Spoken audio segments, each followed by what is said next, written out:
जनता party का खेल, एक ही तीर से कितने लोगों को दुखी कर दिया। नॉर्थ ईस्ट में सवाल दूसरा है, बंगाल में दूसरा है,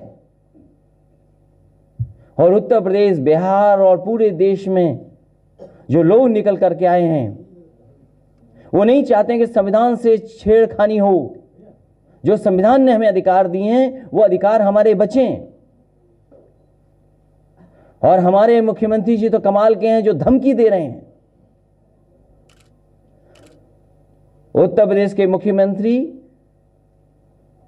एक बार धमकी नहीं दी इन्होंने, सदन में कहा कि ठोको, और उसका परिणाम क्या हुआ कि निर्दोष लोगों की जान चली गई। मुख्यमंत्री कह रहे हैं बदला लो। जितनी भी उत्तर प्रदेश में जान गई हैं ये उत्तर प्रदेश की सरकार और मुख्यमंत्री जी की भाषा की वजह से गई हैं। जहां लोग शांतिपूर्ण ढंग से निकले, लोग शांतिपूर्ण ढंग से अपना विरोध कर रहे थे, ये तो अधिकार हमें मिला है। इन अधिकारों से भी वंचित करने का काम अगर कोई कर रहा है तो भारतीय जनता पार्टी और खासकर उत्तर प्रदेश की सरकार कर रही है। समाजवादी पार्टी ने पहले भी ऐसे काले कानून का विरोध किया है, लोकसभा में भी, राज्यसभा में भी, जनता के बीच में भी, और आज भी विरोध करती है। एनआरसी जैसे के पक्ष में समाजवादी पार्टी कभी नहीं हो सकती, और ये सब जानबूझ करके इसलिए हो रहा है क्योंकि भारतीय जनता पार्टी की सरकार असफल हुई है। जो लोग ये नारा देते, जो स्क्रीन के पीछे लगा हुआ है नारा, ये हमारी पुराना, सदियों पुरानी बात, हजारों साल पुरानी बात, जो हमारी पहचान है। हमने, भारत के लोगों ने जो भी आया उसे स्वीकार किया, और भारतीय जनता पार्टी के लोग यही कहकर के दुनिया में गर्व करते थे कि हम उस धरती के लोग हैं, हम उस धरती से आते हैं, हम उस धरती के रहने वाले हैं जहां पर सबको सम्मान मिला, हक मिला, और सबको बराबरी के साथ देखते हैं। बताओ हमारी परंपरा का क्या होगा? दुनिया में क्या मुंह लेकर के जाएंगे आप? आज केवल भारत में विरोध नहीं हो रहा है, दुनिया का कोई कोना नहीं बचा जहां विरोध ना हो रहा हो। जामिया के बाद, एएमयू के बाद दुनिया की कोई यूनिवर्सिटी नहीं बची जहां पर विरोध ना हो गया हो। तो ऐसी क्या बात है? और वजह साफ है कि जब अर्थव्यवस्था डूब गई हो, किसान की आय दोगुनी ना कर पा रहे हों, गन्ने की कीमत ना दे पा रहे हों, जो बकाया है गन्ने का वो ना दे पा रहे हों, जो गन्ने की कीमत बढ़नी थी वो ना दे पा रहे हों, धान की कीमत नहीं दे पा रहे किसान को, आलू की कीमत नहीं दे पा रहे किसान को, और बड़ा दावा करते थे कि हम इन्वेस्टमेंट लेके आएंगे। जिस समय 370 पे बहस हुई तब भी मैंने कहा ये कश्मीर में क्या इन्वेस्टमेंट लाएंगे जब उत्तर प्रदेश जैसे प्रदेश में कोई इन्वेस्टमेंट नहीं आया है। हम जानना चाहते हैं कि क्या इन्वेस्टमेंट आया है, और जो हालात पैदा देश के कर दिए हैं, मल्टीनेशनल कंपनियां भी अपना मुनाफा लेकर के भारत से जा रही हैं। कोई इन्वेस्टमेंट नहीं आया है। ये केवल लोगों का ध्यान हट जाए। और जहां तक सवाल दंगों का है, दंगा कराने वाले तो सरकार में बैठे हैं। क्या पिछले वर्ष लोगों को याद नहीं है कौन लोग कराते थे दंगा? और दंगे से लाभ तो उसी को मिलेगा जो सरकार में रहते हैं। इसीलिए जानबूझ करके भारतीय जनता पार्टी नफरत फैला रही है, लोगों को डरा रही है, और कैसे नफरत की दीवार और बड़ी पैदा हो जाए समाज के अंदर, उसकी तैयारी भारतीय जनता पार्टी कर रही है, क्योंकि असली मुद्दों पर भारतीय जनता पार्टी असफल हुई है। प्रदर्शन के दौरान जो हिंसा हुई, जिसमें सरकार ने बड़ा आरोप लगाया कि विपक्ष द्वारा ये प्रायोजित था, हिंसा करवाई गई, विपक्ष के लोग लगातार हवा दे रहे थे हिंसा को लेकर। अगर वीडियो क्लिप देख करके ये चिन्हित कर रही है सरकार कि कौन लोग आगे घटना कर रहे थे, तो सरकार को वो वीडियो भी देखना चाहिए जहां पर शांतिपूर्ण ढंग से शासन और प्रशासन के लोगों ने लोगों के साथ जो अन्याय किया, जो शुरुआत की है, तोड़फोड़ की है। कई वीडियो ऐसे हैं जो सर्कुलेट हो रहे हैं जिसमें पुलिस खुद तोड़फोड़ कर रही है, पुलिस खुद उकसा रही है। जहां और प्रदेशों से सूचनाएं आ रही थी, दिल्ली से सूचना आ रही थी, बंगाल से सूचना आ रही थी, क्या उत्तर प्रदेश में नहीं किया है पुलिस ने खुद? कई वीडियो सर्कुलेट हो रहे हैं जहां पुलिस ने खुद तोड़फोड़ की है। अगर कह रहे हैं कि बस जल गई, तो हम तो शासन प्रशासन से कहेंगे आखिरकार वो बस आई कैसे, लाया कौन, उसका वीडियो भी तो आपके पास होगा। सरकार का कहना है कि ये जो सीए आया है इसमें किसी भारतीय नागरिक का कोई नुकसान नहीं है और विपक्ष अपनी राजनीति के लिए केवल इसको हवा दे रहा है। अगर आप गांव से आते होंगे, केवल एक उदाहरण में दे दूं, गांव में किसी भी गरीब का घर का कागज उसके पास नहीं है। हमें ला दें वो लोग जो गांव में रहते हैं, निवास करते हैं, कितने लोगों के पास अपने जमीन के कागज हैं। अगर आप गांव से आते होंगे, अपने गांव में पूछिए कि कितने लोगों के पास अपने कागज हैं। गरीब पर कागज नहीं है। बताओ सपेरे कहां से लाएंगे जिनका हम बीन कई बार यहां पर बजवा चुके हैं। ऐसे तमाम लोग हैं जिनके पास कागज नहीं है। सरकार चाहती है कि नोटबंदी से जिस तरीके से लाइन में खड़ा कर दिया था कैश के लिए, उसी तरीके से लोग भी अपने अधिकारों के लिए खड़े हो जाएं लाइन में और तमाम जो सवाल है उनको भूल जाएं। नफरत से इनको लाभ मिलता है, डरा करके लाभ मिलता है। समाजवादी पार्टी का कार्यक्रम शांतिपूर्ण ढंग से हुआ है। समाजवादी कार्यकर्ताओं ने शांतिपूर्ण ढंग से अपनी बात कहने का काम किया, धरना दिया है। अगर किसी ने माहौल बिगाड़ा है तो वो सरकार के इशारे पर सब कुछ हुआ है। क्या मुख्यमंत्री की भाषा हो सकती है कि बदला लो, ठोको? और फिर क्या अन्याय केवल जनता के साथ नहीं, क्या प्रेस के लोगों के साथ नहीं हुआ? क्या वो घटना भूल गए आप जिस पत्रकार ने केवल ये दिखा दिया था यहां खाना नहीं मिल रहा है, भोजन नहीं मिल रहा था? क्या पत्रकारों के साथ अन्याय नहीं हो रहा? क्या एक आपके हमारे बीच में बैठे पत्रकार साथी के साथ अपमान का काम नहीं हुआ? क्या नहीं कहा गया कि दाढ़ी नोच ली जाएगी? क्या आप वो बातें भूल गए दिवाली और रमजान की? वो बातें भूल गए क्या कब्रिस्तान और शमशान की? ये भाषा कौन सी हो सकती है आज के जमाने में जहां इंटरनेट बंद कर देते हो कि कपड़े से हम पहचान लेंगे कौन है? क्या आप नहीं जानते डूबती अर्थव्यवस्था को जवाब नहीं दे पा रहे हैं? नौजवान खड़े हैं लाइन में नौकरी और रोजगार के लिए, उनके पास क्या है? बताओ, कोई इन्वेस्टमेंट आया हो तो बताओ।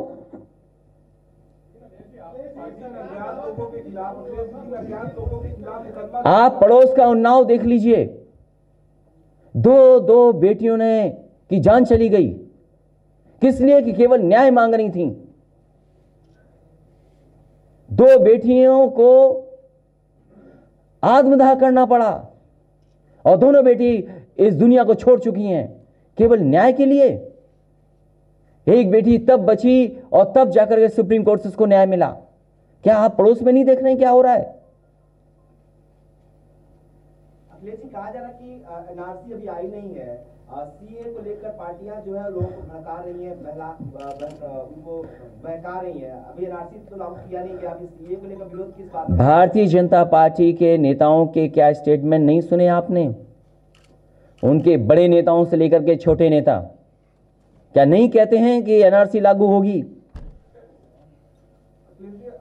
हजारों की संख्या में जो अज्ञात लोगों के खिलाफ मुकदमे ये सरकार के इशारे पर जानबूझ करके जलाई गई चीजें, जिससे कि आंदोलन और लोगों को डराया जा सके, आंदोलन जो हो रहा है शांतिपूर्ण ढंग से उसको दबाया जाए। समाजवादी पार्टी के कई कार्यकर्ताओं को उठाया जा रहा है, हजारों की संख्या में ऐसे लोग हैं इनके खिलाफ अज्ञात में मुकदमा दर्ज किया है। ये जानबूझ करके किया जा रहा है इसलिए जिससे कि आंदोलन न किया जाए, जनता को डराया जा सके, लेकिन जनता शांतिपूर्ण ढंग से विरोध करती रही है और लोकतंत्र को बचाने के लिए वो खड़ी रहेगी जनता। अखिलेश जी ये बताइए, एनआरसी और सीएबी में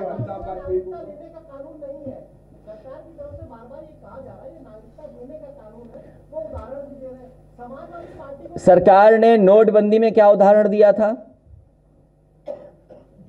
सरकार ने नोटबंदी में क्या कहा था? सरकार ने नोटबंदी में कहा था कि काला धन आ जाएगा, भ्रष्टाचार खत्म हो जाएगा, लेकिन सरकार की बैंकें डूब गईं, उद्योगपति बर्बाद हो गए। जीएसटी में क्या कहा था सरकार ने? क्या सब हम भूल गए? 370 हटाते समय कहा कि हम कश्मीर में इन्वेस्टमेंट लाएंगे, वहां के लोगों को नौकरी देंगे, टूरिज्म बढ़ाएंगे। कहां गया वो नौकरी, कहां गए वो टूरिज्म? बताओ, उत्तर प्रदेश में प्रधानमंत्री, राष्ट्रपति और न जाने किस किस ने इन्वेस्टमेंट मीट में शामिल होकर के भरोसा दिलाया। मैं जानना चाहता हूं कितना इन्वेस्टमेंट आया है? इन्वेस्टमेंट भूल जाइए, जीरो इन्वेस्टमेंट आया है। और जो मल्टीनेशनल कंपनियां हैं वो भी अपना सामान उठा करके भारत से लेकर के जाएंगी। अखिलेश जी ये बताइए, अखिलेश जी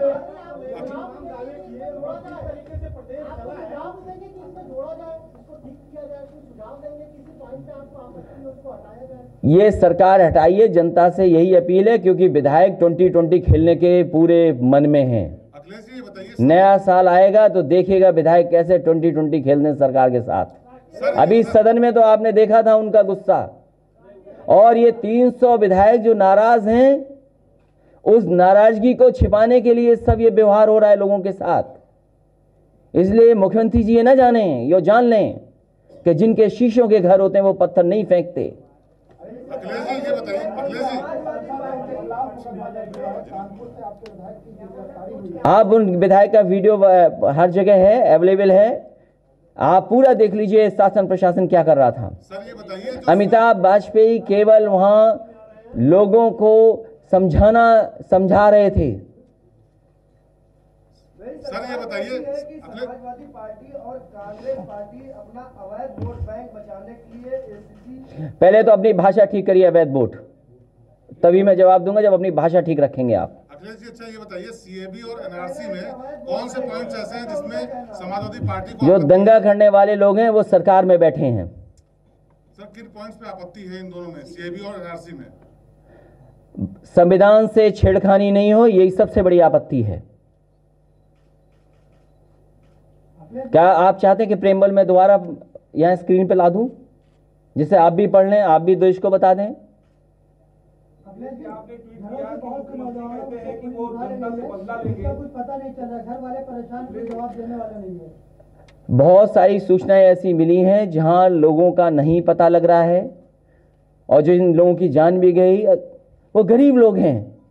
लखनऊ का जो जान गई जिसकी, वो केवल अपने लिए दवाई और खाने का इंतजाम कर रहा था, उसे कहीं ये लगा कि कहीं कर्फ्यू ना लग जाए। क्या वो दोषी था उसमें? इसलिए मैं कह रहा हूं कि ये लोकतंत्र पर भरोसा करने वाली सरकार नहीं है। अभी तो प्रेस के एक ही दो लोगों के साथ हुआ अपमान का व्यवहार। मैं जानता हूं आप में से बहुत सारे लोग हैं जो सरकार को हटाना चाहते हैं, आप में से बहुत सारे लोग हैं जो लोकतंत्र को बचाना चाहते हैं। समय आने पर आपका भी गुस्सा दिखाई देगा, मुझे जानता हूं इस बात को। अभी आपने कहा कि सत्ता पक्ष के अनेक विधायक नाराज हैं, उनमें कुछ आपके भी टच में है जो नाराज? लेकिन मुझे जानकारी सदन से मिली है कि विधायकों ने नए वर्ष पे मन बनाया है 2020 खेलने का, और इसीलिए सरकार ध्यान हटाना चाहती है। आपने सदन में देखा था कि नाराज कितने बैठे थे? हम तो समर्थन देने वालों में से हैं। सर पूरे जो इफेक्टेड एरिया थे वहां से बहुत से लोगों के परिवार से पूरे लोग उठा लिए गए हैं, महिलाएं और बुजुर्ग भी उठाए गए हैं। देखिए, मुझसे आपसे अपील है कि आप लोग भी संविधान और देश बचाइए। आपका योगदान हमेशा रहा है, आगे भी रहे। सर इफेक्टेड एरिया से तमाम लोग उठाए गए, पूरा परिवार। उन लोगों का कहना है कि वो लोग कहीं शामिल नहीं थे, फिर भी पूरे परिवार को उठा लिया गया है। ये जानबूझ करके सरकार डराना चाहती है, लोगों को नफरत फैलाना चाहती है सरकार। तो 2007 का भी जुर्माना दे दें मुख्यमंत्री जी।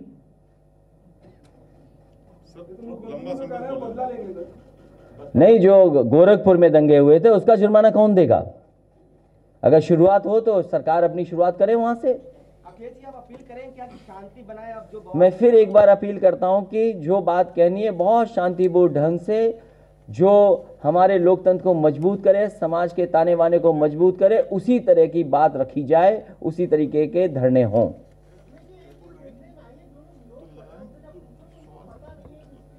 बीजेपी के लोगों को खुद नहीं पता है कि क्या कर रहे हैं वो देश के साथ। उन्हें तो इन्वेस्टमेंट लाना था, किसानों की हालत ठीक करनी थी। क्या गन्ने की रेट बढ़ी? क्या धान की कीमत मिली? क्या आलू की कीमत दे पाई सरकार? क्या नौकरी रोजगार दे पाई? अरे लोक भवन तो बनाया था समाजवादियों ने था, प्रतिमा लग रही है, वो प्रतिमा लग रही है। बताइए किसके बनाए पे प्रतिमा लगा रहे हैं? अरे कम से कम उनके गांव में जहां वो पैदा हुए थे वहां एक बना देते थे, ऑक्सफोर्ड जैसी यूनिवर्सिटी, कैम्ब्रिज जैसी यूनिवर्सिटी बनाते हैं वहां। क्या बटेश्वर की तरफ नहीं देखेगी सरकार? और वो सरकार जो अंत्येष्टि जो हुआ था विसर्जन, जिसके पैसे नहीं कर पाई थी, सोचिए वो सम्मान करेगी सरकार? क्योंकि धोखा दे रहे हैं सब मिलकर के जनता को, और उसमें शामिल दिल्ली वाले भी हो रहे हैं। अब तो काम अपना नहीं है उनका। क्या लोक भवन उनका है? जिस हॉल में कभी कभी आप बैठते हैं, क्या वो कुर्सी वो लेकर आए थे? भूल जाइए, मैंने तस्वीर देखी है लोक भवन में जिस इन्वेस्टमेंट की बात हो रही थी, वो सोफे भी समाजवादी सरकार के समय लाए गए थे, उसी में इन्वेस्टर वो बैठे थे लोक भवन में।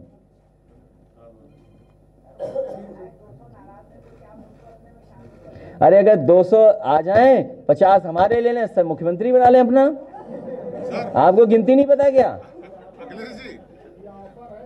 ऑफर नहीं, ये बम्पर ऑफर है नए साल पे 2020 का। ये बताइए, जो 200 बैठे थे किसके सपोर्ट में बैठे थे? कौन है उनके अंदर, ऐसा आपको लगता है? जब ऐसा सरप्राइज मिला उत्तर प्रदेश को, फिर सरप्राइज मिल जाएगा।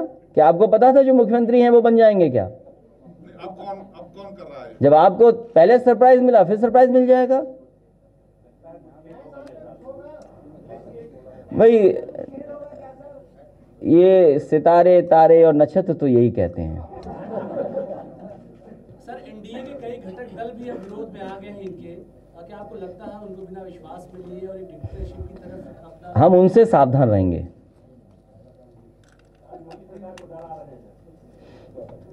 डराने की राजनीति नहीं करते हैं, वो विधायक डरा रहे हैं। अब वो गिनती ज्यादा बड़ी है। ये police free and fair action नहीं ले रही है, मतलब पुलिस जो है फ्री एंड फेयर एक्शन नहीं ले रही है, सरकार के दबाव में काम कर रही है, जैसा आपने आरोप लगाया। हमारे उमर बैठे हैं बीच में यहाँ, क्या पुलिस फेयर है? क्या ये पुलिस फेयर है? क्या ये पुलिस उत्तर प्रदेश की, जिस प्रदेश के मुख्यमंत्री है कहते हो बदला ले लो, उस प्रदेश की पुलिस फेयर होगी? क्या उम्मीद करोगे आप?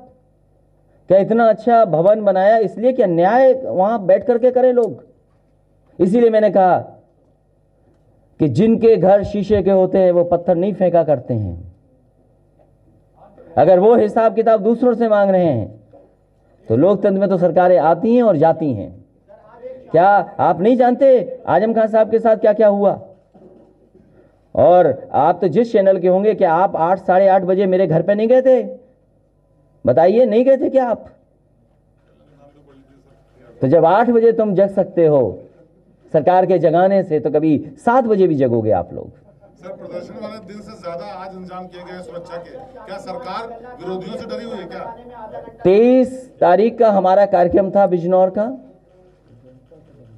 चौधरी चरण सिंह जी के सम्मान में हम सब लोग इकट्ठे होकर के उनके सम्मान में किसान दिवस मना रहे थे। लेकिन बताइए, कार्यक्रम कैंसिल कर दिया।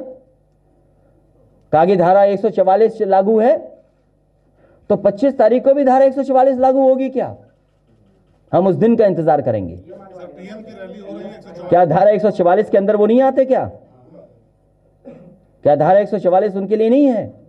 क्या धारा 44 केवल विपक्ष के लिए है?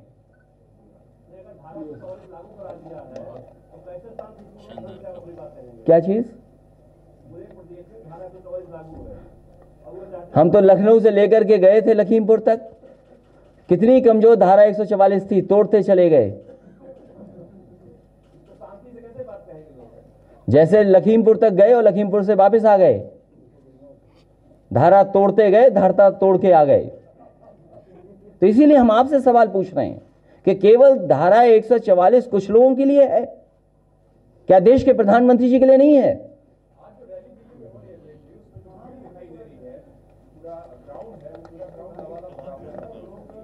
आजकल ग्राउंड क्या हम भरते हैं? बताइए, हमारा हॉल लबालब भरा हुआ है। ये क्या बात हुई? हॉल भरा हुआ है हमारा लबालब।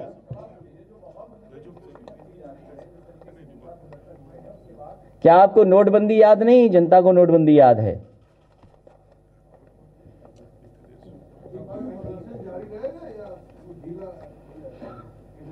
समाजवादी लोग ऐसे नहीं होते जैसा आप समझ रहे हो। बहुत धन्यवाद आपका।